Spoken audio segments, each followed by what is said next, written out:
और अब जिक्र कारोबारी हफ्ते के दूसरे रोज भी पाकिस्तान स्टॉक एक्सचेंज में तेजी का रुझान है। स्टॉक एक्सचेंज में दिन का आगाज 1300 पॉइंट से हुआ, जिसके बाद 1,83,000 से जायद ट्रेड करते हुए नजर आई है। मजीद जानते हैं डॉन न्यूज के नुमाइंदे शफी बलूच से।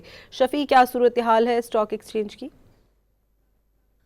जी, कारोबारी हफ्ते के दूसरे रोज भी पाकिस्तान स्टॉक एक्सचेंज में जो है वो मुस्बित आगाज देखने में आया। 1300 पॉइंट्स प्लस पर जो है वो दिन का आगाज हुआ और 1,83,700 से जायद पर मार्केट जो है वो ट्रेड करता हुआ नजर आया। आज वैसे मजमूई तौर पर तो एक मिला जुला रुझान जो है वो देखने में आ रहा है, लेकिन कहा जा रहा है कि सूरत काफ़ी जो है वो स्टेबल जो है वो दिखाई दे रही है। इसे बात करते हैं, हमारे साथ मौजूद है असरान अहमद। जी असरान, ये बताया कि आज किन सेक्टर्स पर अब ज़्यादा तेज़ी देखने को मिल रही है? जी, आज जो पार्टिसिपेशन है वो कमर्शियल बैंक्स हैं, ऑयल एंड गैस है, फार्मास्यूटिकल है।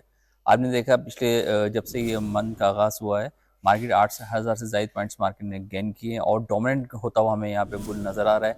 आप देखें, कल भी हिस्टोरिकल डे रहा, जितने भी मार्केट में रेजिस्टेंस थी वो रोन डाली मार्केट ने, और जो मोमेंटम बिल्ड है वही आज थोड़ा सा हमें देखा कि स्लाइटली प्रॉफिट टेकिंग हमें नज़र आई है। बट जब भी मार्केट में इतनी बढ़ती है तो प्रॉफिट को रियलाइज़ किया जाता है। तो वो एक अच्छा और हेल्दी साइन है कि मार्केट जो है ना वो ड्यूरिंग द ट्रेडिंग अपने आप को एडजस्ट कर लेती है। अभी आप देखें कि मार्केट अभी भी तकरीबन 2-2,500 पॉइंट्स के बैंड में मार्केट ने ट्रेड किया।